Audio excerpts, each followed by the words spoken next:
Olá pessoal, essa é a palestra Mestre Humilde, Discípulo Orgulhoso, Contrassenso e Desvirtuamento, que foi proferida no ENOC de 2015 por Álvaro César Pestana. O alvo da palestra era, dentro do programa, falar sobre humildade. A palestra número 1 foi sumarizada na seguinte frase: humildade é saber quem é Deus e quem somos nós. A segunda palestra falou que, entre outras coisas, que o objetivo é impressionar a Deus e não aos homens. E a terceira palestra, focando sobre o lava-pés e a própria encarnação de Jesus em Filipenses, fala que Jesus é bom, diferente e surpreendente. Mas esta palestra fixava-se sobre o tema mestre humilde, discípulo orgulhoso. E isso realmente é um contrassenso, uma vez que o nosso mestre está aqui e esses são os discípulos. Se esse mestre é humilde assim, como é que esses discípulos podem ser orgulhosos? Então, começamos com a ideia de fechar a Bíblia e comparar estas duas traduções.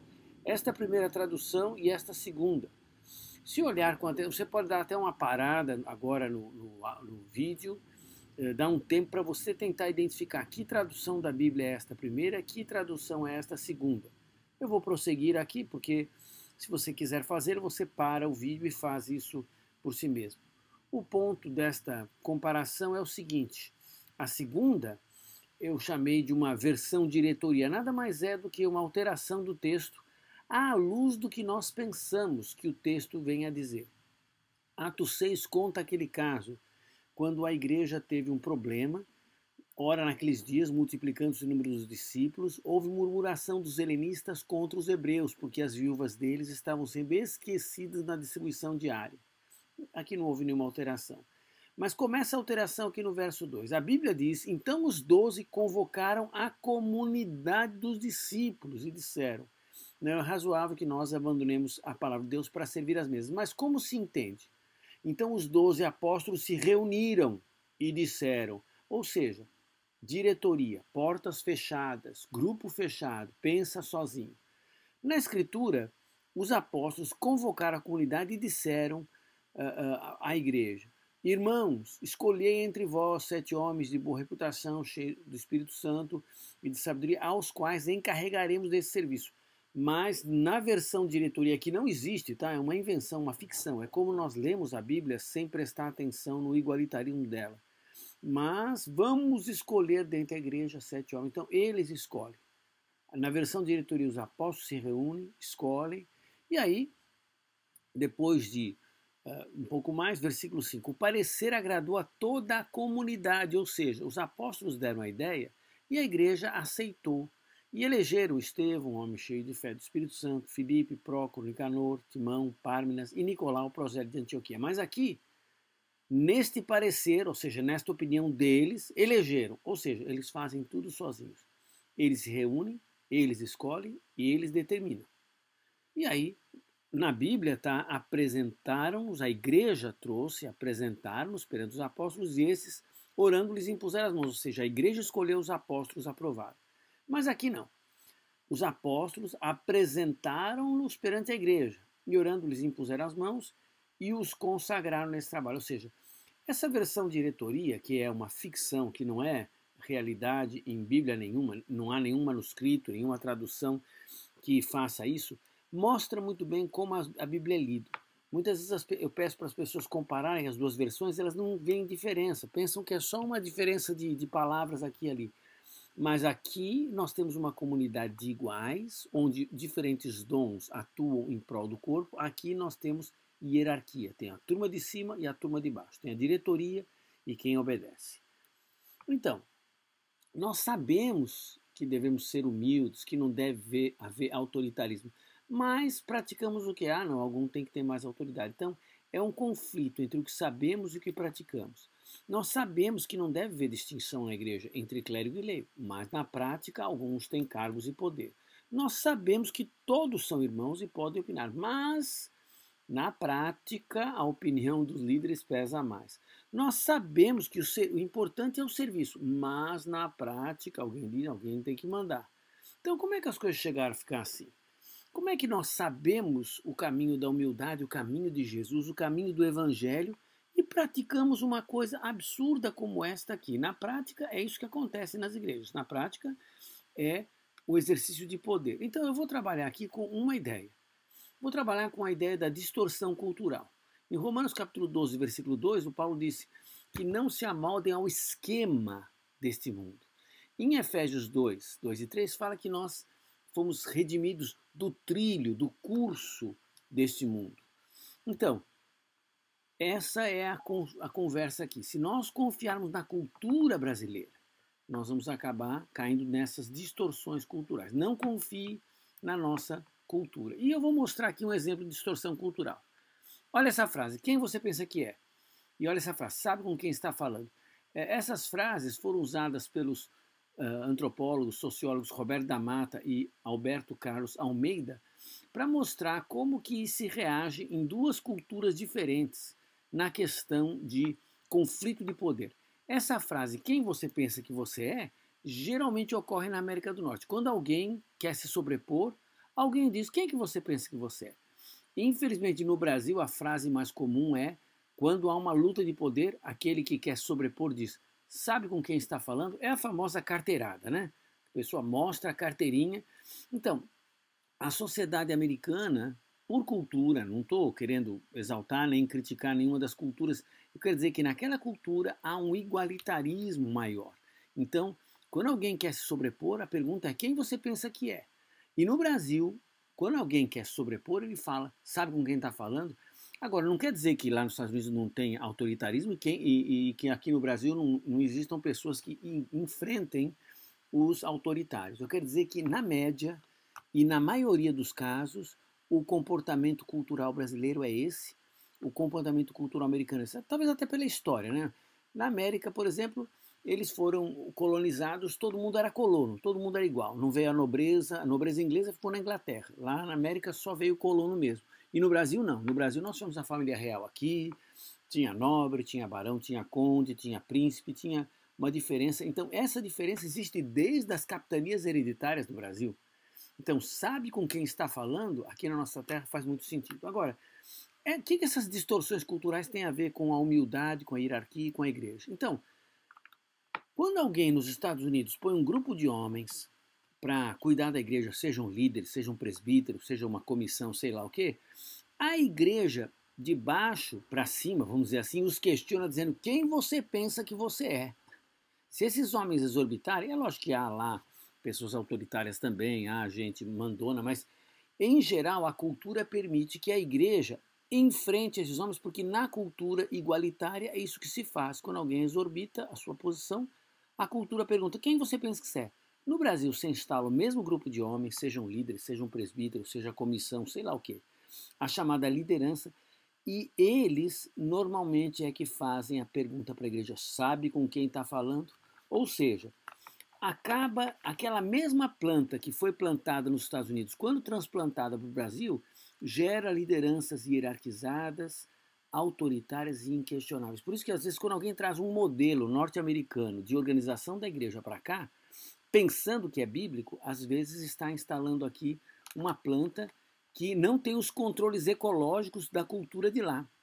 Logo, aquilo que lá funciona mais ou menos bem, aqui gera uma condição muito autoritária, muito hierarquizada, com lideranças inquestionáveis. Então, esse é o problema que nós estamos lidando aqui.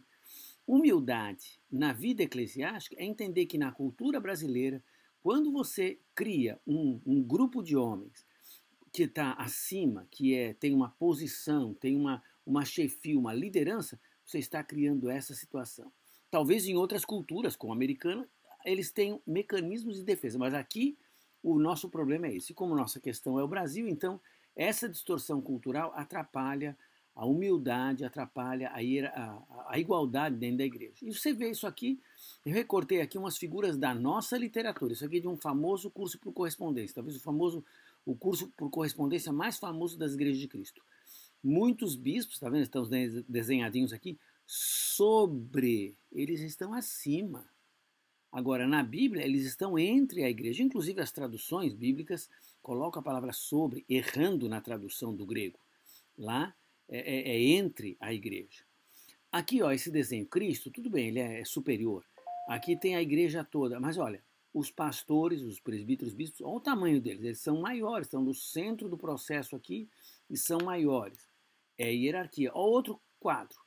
Aqui tudo bem, Cristo, profetas, Novo Testamento, congregações locais. Na congregação local, quem que está por cima?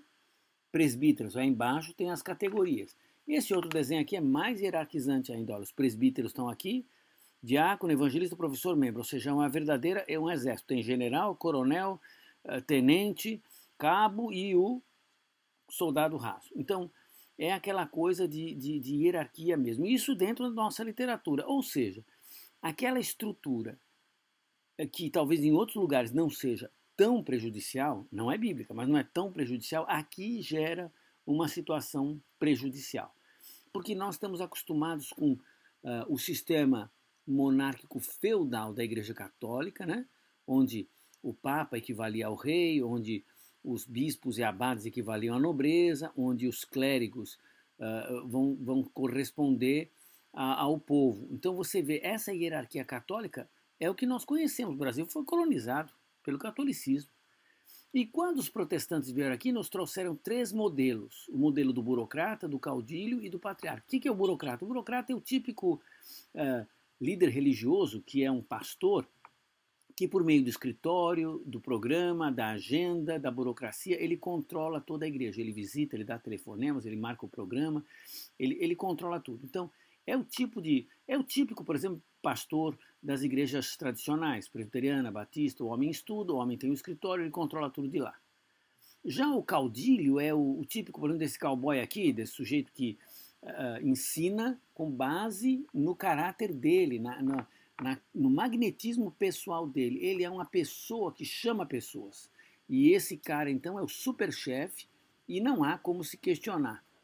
E esses também há o sistema dos patriarcas. Por exemplo, essa aqui é uma foto dos patriarcas da Congregação Cristã do Brasil. São todos italianos, inclusive, a maioria deles.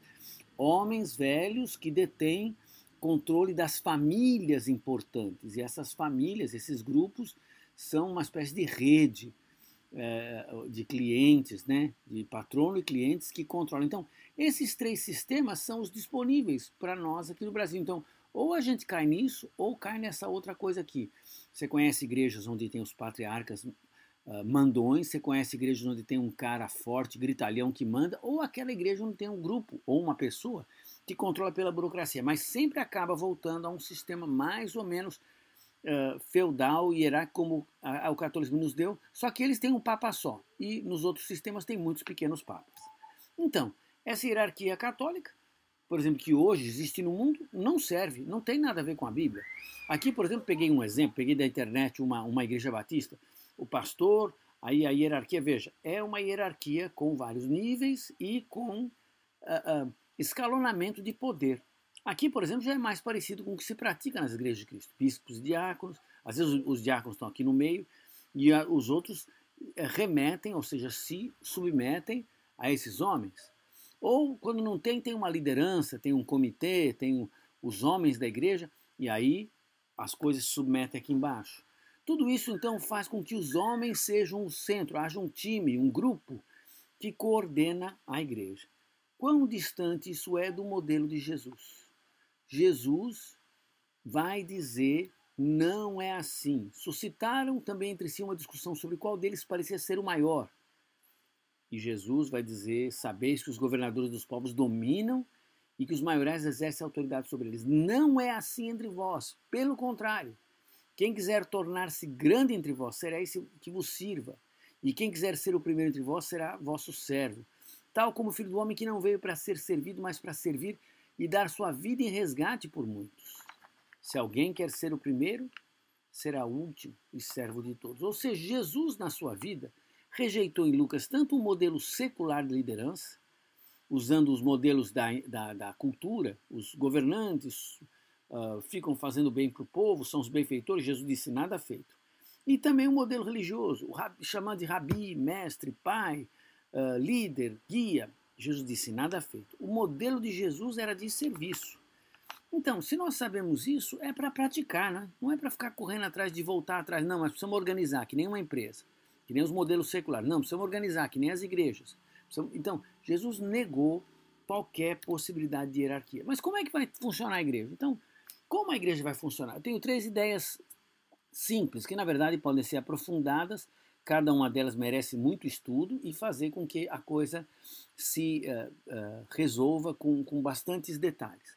Primeiro, é a chamada irmandade. Com irmandade, nós vamos poder ter o ambiente necessário para conseguir que a igreja funcione como uma verdadeira comunidade de iguais e não por meio de hierarquia. Segundo, o uso dos dons e serviços. Se não usarmos os dons e serviços, aí a igreja fica parada. Mas usando os dons e serviços, aí sim haverá boa possibilidade de não haver hierarquia. E submissão. Então vamos olhar rapidamente cada um desses textos. 1 Tessalonicenses 4, versículos 9 a 11, vão falar o seguinte recado.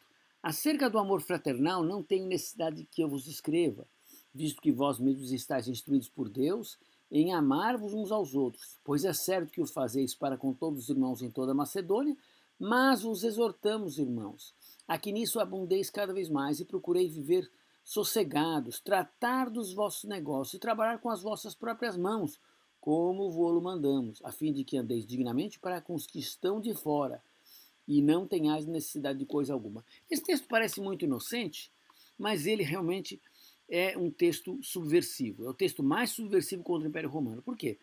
Porque ele mandou fazer o bem, amar e não se subjugar a ninguém.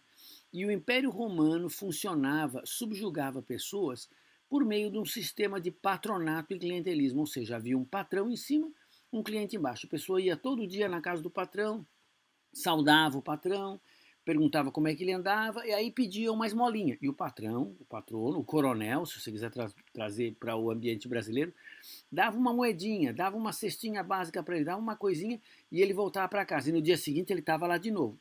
Todo dia ele tinha que passar lá. O patrono fazia isso porque queria que ele todo dia viesse lá, queria mostrar o poder dele para os vizinhos, pela fila de pessoas que toda manhã vinha saudá-lo. Mas o Paulo diz, não, faça o bem, ame e não se subjugue, trabalhe com as suas próprias mãos. O texto vai dizer aqui, no versículo 11, procurai viver sossegados, tratar dos vossos negócios, não dos negócios do patrono. Ou seja, Paulo está destruindo o poder do Império Romano, que era um poder que subjugava pelo fazer das pessoas dependentes. Então, se eu fizesse o bem, trabalhasse e ganhasse o meu dinheiro, eu não precisava ir lá para o patrono pedir dinheiro. E mais, eu tinha dinheiro para ajudar outros. E quando eu ajudava outros, eu não ia fazer uma rede de dependência, eu ia também ajudar essa pessoa a se tornar independente. Ou seja, igualdade. O que Paulo está ensinando para a sociedade é o que funciona na igreja. Somos todos irmãos, vamos ajudar o outro a ficar igual a gente, não debaixo da gente, não a gente tendo controle sobre ninguém. Todo mundo, sim, vivendo tranquilamente, amando, fazendo bem e tendo condições de servir a Deus, de fazer a vida cristã sem dependência. Deus é o Pai, o resto são todos irmãos. O segundo texto importante está em 1 Pedro 4, podemos ler, na verdade, versículos 10 e 11, que diz assim, cada um de vós, segundo o dom que recebeu, comunicando uns aos outros, como bons dispenseiros das várias graças de Deus, se alguém fala, fale como os oráculos de Deus. Se alguém ministra, ministre como da força que Deus dá, para que em tudo seja Deus glorificado por Jesus Cristo, a quem pertence a glória e o domínio pelos séculos dos séculos. Amém. Ou seja, serviços. Mas se não tiver chefia, como é que vai ser? Cada um tem o seu dom, cada um faz o seu trabalho e deixa o outro fazer o dele. Você não interfere no serviço do outro. E quem trabalha faz para os outros. Quando ele tomar uma decisão sobre o trabalho dele, ele decide em favor dos outros. Então, vou pegar um exemplo. Eu estou aqui para pintar o prédio, para cuidar da manutenção do prédio. Eu faço para os outros, eu não vou escolher a cor predileta minha. Quando eu decido o que as pessoas querem. Talvez eu pergunte para elas, talvez eu estudo, eu faço até uma pesquisa. Quem está trabalhando dirigindo o cântico faz para os outros cantarem, não para ele aparecer. Quando a pessoa está pregando, ele decide ao que vai pregar em favor dos outros, não em função do que ele gosta, do que ele quer fazer. Ou seja, qualquer dom e serviço na igreja, uso do dinheiro, trabalho dos jovens, trabalho das mulheres, quem tem o dom faz o trabalho e deixa o outro fazer o dele. Não tem chefia. Ah, mas quem vai chefiar o jovem? Ninguém precisa chefiar. Ele tem o dom, deixa ele fazer o trabalho, ele vai fazer para os outros e sempre podemos conversar, não é? Sempre podemos conversar. Mas a ideia dos dons e serviços é que a gente não precisa, o mito é, não, mas se deixar as pessoas fazerem cada um seu serviço, vira bagunça. Não vira, vira serviço. Na verdade, o problema é quando a pessoa não tem o dom e quer mandar no outro que tem o dom. Aí realmente atrapalha o serviço do outro e nada funciona. Um último ponto, o terceiro ponto, é a submissão. 1 Coríntios 16, versículos 15 a 18, Paulo diz: Rogo-vos, irmãos, sabeis que a casa de Estéfanas, que é as primícias da Caia, que se dedicaram ao serviço dos santos. Então ele roga o quê? Versículo 16: Que também vos sujeiteis aos tais, e a todo aquele que ajuda na obra e trabalha. Ou seja, quando alguém trabalha, os outros apoiam.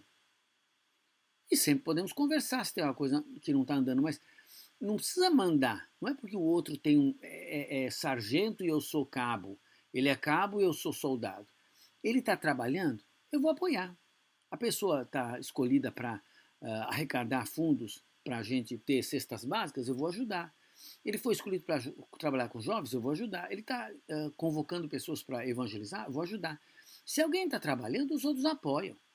Ou seja, retomando, nós somos todos irmãos. Cada um está fazendo o que pode e fazendo o bem, não se subjugando. Cada um no seu dom e serviço. Aí quando alguém está fazendo, eu apoio. O jeito da igreja funcionar não é ter alguém mandando, é ter todo mundo se submetendo. Isso funciona da seguinte forma, funciona na base de uma unidade. Né? Não precisa ter alguém mandando. Então alguém vai fazer, a gente vai apoiar. Isso vai acabar com esse estatuto como forma de poder. Eu sou o presidente, eu sou isso, eu sou aquilo. Gente, esse estatuto que a gente registra aí na igreja é só para cumprir uma formalidade jurídica. Na verdade, é para enganar o governo. Não é presidente da igreja. Ninguém é presidente da igreja. Imagina, ninguém é vice-presidente da igreja. Você acha que alguém vai, biblicamente, se justificar como vice-presidente da igreja? Até o verbo presidir, que está nas nossas bíblias, é um verbo errado. Na verdade, o verbo presidir devia ser traduzido apropriadamente cuidar. Então, quando alguém fala presidir na Bíblia, no Novo Testamento, vá no original prohistemi, grego, e a tradução melhor seria cuidar. É que os tradutores fizeram a tradução numa época que a igreja era protestante e tinha hierarquia. Vai acabar com a reunião administrativa. O que é reunião administrativa? Alguns definem reunião administrativa como uma reunião onde os que não trabalham ficam perturbando e dando palpite naqueles poucos que estão querendo trabalhar. É um inferno, é uma confusão. Muito ruim reunião administrativa. Não deveria acontecer. Quem está fazendo alguma coisa, administra aquilo. Se precisa de dinheiro, conversa com os irmãos. Haja, sim, uma concordância. Mas não precisa reunião administrativa para quem não sabe de um assunto ficar dando palpite no assunto que não entende. Cada um tem o seu dom, cada um age na sua área. Liderança. Não existe na Bíblia essa palavra. Só está aparecendo agora nas versões protestantes modernas porque os protestantes gostam de liderança. Essa que é a verdade. Eles fugiram do Papa e criaram uma centena de outros papinhas. Mas liderança não está na Bíblia. Também acabar com o machismo. As mulheres podem participar das conversas. Quem disse que as mulheres não podem opinar? Às vezes tem homem decidindo o programa das mulheres da igreja, horário em que elas vão fazer as coisas. Imagina, a maior parte da igreja são mulheres, elas são maioria simples na igreja. Tem que ouvir, tem que conversar com todo mundo. E acaba com esse presbitério de diretoria. O presbítero tem que visitar, que é o trabalho deles. Sabe que a palavra episcopos, todo mundo toma na etimologia epi sobre scopus olhar, supervisor. Mas a palavra episcopé, de onde a palavra presbítero vem, significa visitação. Episcopé, visitação. E é interessante que na Bíblia você vai ver muitas vezes o que os presbíteros estão fazendo. Estão visitando doentes, orando por eles, cuidando das pessoas. Então, acaba com aquela hierarquia toda. Gente, nós precisamos de fraternidade e não de hierarquia. E um serviço assim em rede. Essa centralização antiga, isso aqui é sobre a internet, né? Essa centralização antiga já não funciona mais. É para ir para um sistema onde todo mundo se comunica. Não fica só dependendo de um. Agora, o sistema antigo está aqui, um papa, um líder, a liderança, os bispos aqui. Mas o alvo é que a igreja funcione como um corpo de Cristo. Então, como é que funciona? Cristo é sempre o centro da igreja. Quando o Ministério de Pregação está fazendo um trabalho, está desenvolvendo, todos os outros ministérios, a pessoa da visitação, da benevolência, das finanças, do prédio, da evangelização, das crianças, todo mundo se liga com eles. Quando quem está trabalhando agora é as finanças, está levantando fundos, está fazendo uma coisa, todo mundo se liga com ele. Quando agora As mulheres estão fazendo o programa, todo mundo se liga com elas. Ou seja, onde está a bola, está a atenção de todo mundo, né? Cristo está sempre no centro, mas essa rede vai funcionando de um jeito que não tem chefia. Todo mundo se submete a quem tem o dom. Essa pessoa tem o dom de trabalhar com as mulheres, tem o dom, ela faz o trabalho e nós todos vamos nos submeter. O grupo vai apoiar. Aí nós vamos ter realmente uma igreja no modelo de serviço de Jesus, sem hierarquia, sem chefia, praticando a humildade. O Lava Pés foi o único evento em que Jesus pediu para nós seguirmos o exemplo dele. Pode ver, em nenhum lugar do Novo Testamento Jesus pede para seguirmos o exemplo dele. O único lugar que ele pede para seguirmos o exemplo é na humildade. E não é para lavar o pé literalmente, mas é para ser humilde como Jesus foi. Por isso, quando alguém vier tentando colocar a gente em situação superior, é para dizer, como Pedro disse, levanta-te que também sou homem. Quando vierem tentando fazer a gente de Deus, como fizeram com Paulo e Barnabé, é para rasgar a camisa e dizer, mostrar a carne do peito e dizer, olha, nós também somos homens como vós. Ou seja, Jesus está mostrando o caminho, é um caminho de humildade, é o caminho para a gente participar. Se a gente sabe isso, é bom fazer. Fico à disposição para conversar, para trocar ideias, para desenvolver mais esse assunto aqui. Fique com Deus, até mais.